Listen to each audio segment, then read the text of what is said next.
Hello, America. My special guest doesn't want to be on camera today. Say hi. Hi. You might want to sit forward just a little bit so they can hear you talk. Connie's a friend of mine, and I've known her for some time now, and I've tried to raise her awareness about what's going on in our country right now.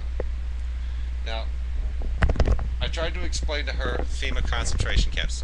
Connie, could you tell me what your opinion is on FEMA concentration camps? I don't care. Okay, so the potential enslavement of you and your family and all of your loved ones, does that affect you? Not really. Okay, what do you do for a living? I work for the state, taking care of adults with disabilities. A noble career choice.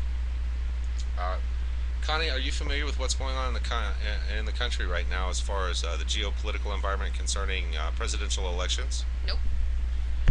Do you vote? Nope. Okay, you're. How old are you? 20. Are you registered to vote? Nope. Why? Because I don't want to vote. Because I just don't care. Okay. Um, Connie's one of the people amongst many that I know around her age group that feel the very same way. Are there a lot of people who talk to you about politics? No. Are there a lot of people who seem to have a good understanding of revenue and industry right now? No. Do you have a good understanding of revenue and industry and marketplaces and what's going on with our dollar right now? No.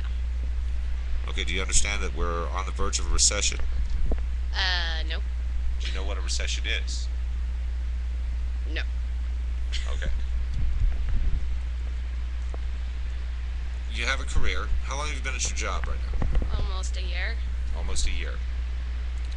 So the money that you're earning right now is little more than just fun money, right? Kind of. You take care of your car, you take care of your insurance, you take care of your responsibilities, you pay your bills, you do everything that you need to do in order to get your week done just like everybody else, right? Correct. Okay. Now, everybody out there that watches my videos, I want you to understand, I'm not making fun of Connie. She's a great girl. Could you tell me something about your background? Like what? Tell me about your family, where you come from. I'm from Colorado. Uh-huh. You were born here, Yeah, I was born raised and here. raised. Your dad's a cop. Yep. Your mom also works in the same profession you do. Yes. Does your dad vote? Yes. Do you ever see him get excited when they're talking about politics? Like angry, not just excited and happy, but angry when he hears some of the things they say on the political forums? He gets pissed. Everybody's getting pissed this day. It's sort of typical, atypical of everything that's going on. The reason I brought on Connie is not to make fun of her, but I wanted to point out that she has no involvement in government.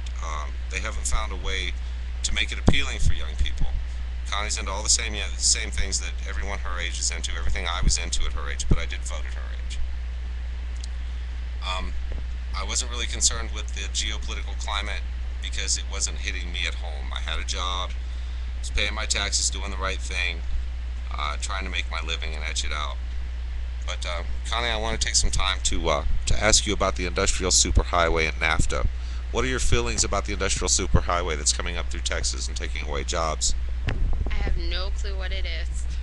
Okay, the toll roads that they're charging on these international highways or on these national highways, uh, the nation of Spain is helping or is actually collecting that money.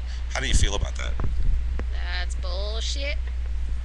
Okay, well, we at least sparked a response. Do you care? Nope. Okay. See, so I'm giving her a little bit of information. She never wants to talk to me about politics. We can talk about anything under the sun, and she only wants to talk about politics. Now, everybody knows me, and I'm white. I came from two white parents. And Connie, she has a black father and a white mother. Quality people, good people. Raised her really well. Connie, like me, when you were in high school, did you have any kind of drug use? Yeah. Okay. Alcohol? Yes. Uh, like to listen to lots of music your parents kept telling you to turn it down? Of course. Okay. We're all typical. We're all typical to each other here in America, is my point. Um, Most of what I'm trying to come across is apathy. It's our ability to disconnect with things that direct us effectively or directly affect us. And America, Waking up everyone at every level, at every age group is our job. And it's not going to be on Cartoon Network, and it's not going to be on the internet. Formulating our own opinions. That's sort of where I wanted to go. I didn't know she didn't want to be in the video. I thought she was looking forward to it when I proposed the idea. She said okay, like she was excited. Now, not so much. So no problem. But America. I mean, this is atypical of youth in America and youth culture, and people in general. You don't even hear reporters talking about it. Seasoned 20-year career reporters. Dan Rather, I have him saved in my favorites, was talking about why you don't ask questions.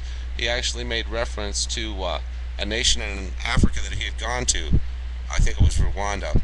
And anyone who was asking questions or showing dissent were actually lined up, put tires around them, gasoline was poured over top of the tires, and those people were caught on fire. That's torture, America. It's torture, plain and simple. What was America's response? Apathy. There's always a handful that are outraged. There's always a handful that speak up. But those conspiracy theories aren't looking so conspiratorious at this point. It doesn't look like anyone's trying to change anything. All of America can do is, like I said, run and hide. Now, I love my country, and I do this, and I've been doing this. I've tried to raise awareness for more years than I can remember, and YouTube brought this about for me to help spread my message further. And I don't mind that she doesn't want to get involved in politics. It's a heavy something to burden yourself with when you have so much else to do in your life and trying to get things accomplished. But America, if we go back to the basics of what made this country great, again, we can bring about the changes that we need and think are so necessary. So America, I'm encouraging you with this video to help inform your children, even though they're going to look at you with blank faces, like it always says, as long as you're speaking, they're always listening. They may not look you in the face, and they may not even acknowledge that you exist sometimes, but they do hear you. It does sink in, and it is our responsibility to pass it on to our children and our children's children, that we never forget this, and that liberty, peace, and freedom wag the tongues of men and women all across this nation.